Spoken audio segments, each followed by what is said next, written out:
Don Féfé et les remords enfouis du colonel Le Boulet.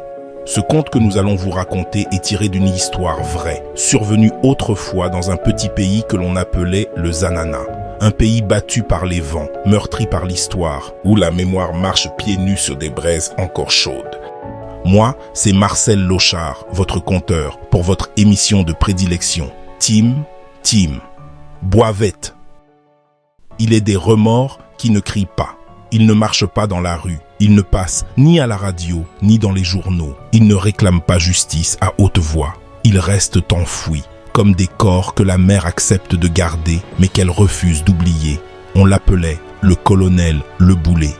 Formé dans l'une des plus grandes écoles militaires de torture du pays Satanland, terre des Satans, il s'agit d'une nation où le pouvoir et la méchanceté envers les petits pays faibles constituent le seul centre d'intérêt des dirigeants. Voler, briser, détruire.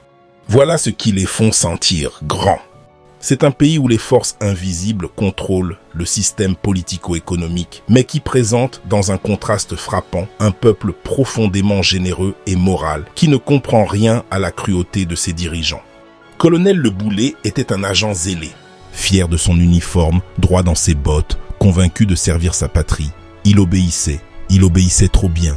Les ordres venaient de plus haut, des ordres polis à l'étranger, des ordres propres sur le papier, des ordres formulés au nom de la stabilité, mais exécutés dans la peur. C'était un temps où la parole devenait un crime, un temps où le silence était une stratégie de survie.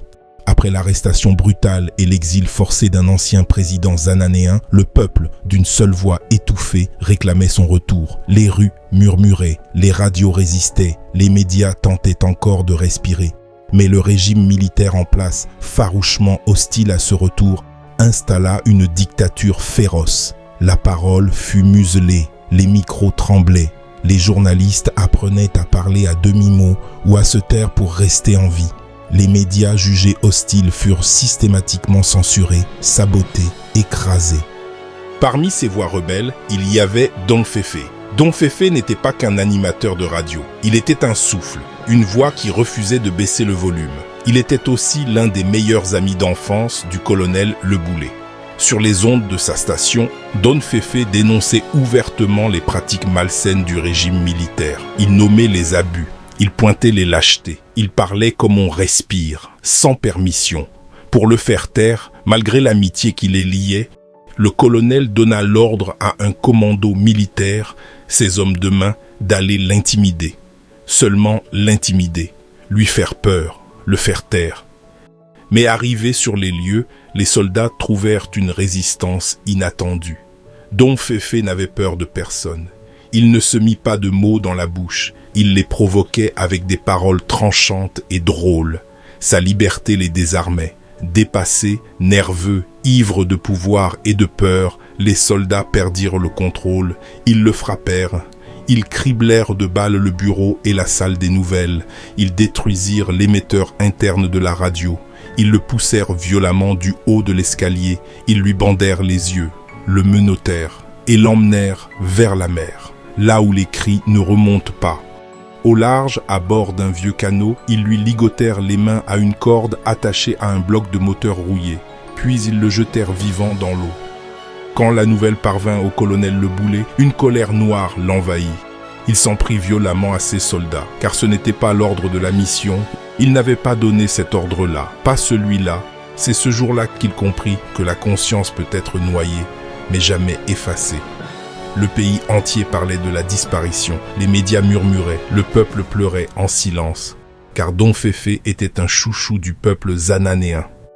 Plus tard, lorsque le régime s'effondra et que le président revint au pouvoir, le colonel était déjà en exil à son tour. Abandonné par la grande puissance qu'il avait formée, utilisé, puis jeté comme un outil usé.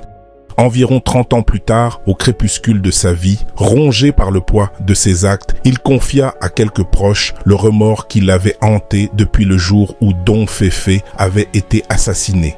Le pire, disait-il, c'est qu'il croyait agir pour le bien de son pays. En réalité, aux yeux de ses patrons du pays Satanland, il n'avait été qu'un instrument jetable, un papier de toilette de l'histoire, comme tant d'autres qui n'avaient pas mesuré le prix de l'obéissance aveugle. Dans son exil, la nuit, il entendait encore la radio. pas une vraie radio, une radio intérieure. La voix étouffée de Don Féfé lui parlait, la mer lui parlait, les vagues lui murmuraient, la mer se souvient. Alors, vieux et brisé, le colonel comprit que le remords ne meurt jamais, qu'un pays peut survivre à la dictature, mais qu'un homme ne survit pas toujours à sa propre obéissance. Et aujourd'hui encore, si tu tends l'oreille, quand le vent souffle fort sur la côte, tu peux entendre une voix au fond de l'eau qui répète « L'étoile que vous cherchez, si vous ne la trouvez pas dans votre conscience, elle est peut-être noyée, mais la vérité surgira tôt ou tard, et à jamais. » Morale, mes amis. Il est des ordres que l'on exécute avec discipline et d'autres que l'on devrait refuser avec courage, car tous les ordres ne viennent pas pour construire un pays. Certains viennent pour le contrôler, d'autres pour le briser en silence. Et souvent, ces ordres ne naissent pas sous votre terre. Ils viennent de loin, bien habillés, bien formulés, mais lourds de conséquences pour ceux qui les exécutent. Jeunes d'aujourd'hui, ne laissez jamais quelqu'un penser à votre place. Ne devenez pas des instruments entre les mains d'intérêts qui ne connaissent ni votre souffrance, ni votre histoire. Car on peut vous donner un uniforme, on peut vous donner un pouvoir, vous donner beaucoup d'argent. On peut même vous donner des ordres, mais personne ne peut vous enlever la responsabilité de vos actes. Avant d'obéir, demande-toi toujours, est-ce que cela protège mon peuple ou est-ce que cela le détruit? Parce qu'un pays peut survivre à la trahison, mais un homme ne survit pas toujours à sa propre conscience. Et quand tout s'effondre, quand les alliés disparaissent, quand les puissants tournent le dos, il ne reste qu'une seule chose face à toi, ta conscience. Et elle ne s'exile jamais. Team Boivette, abonnez-vous, likez, partagez pour aider cette communauté à grandir davantage. Bye, à la prochaine.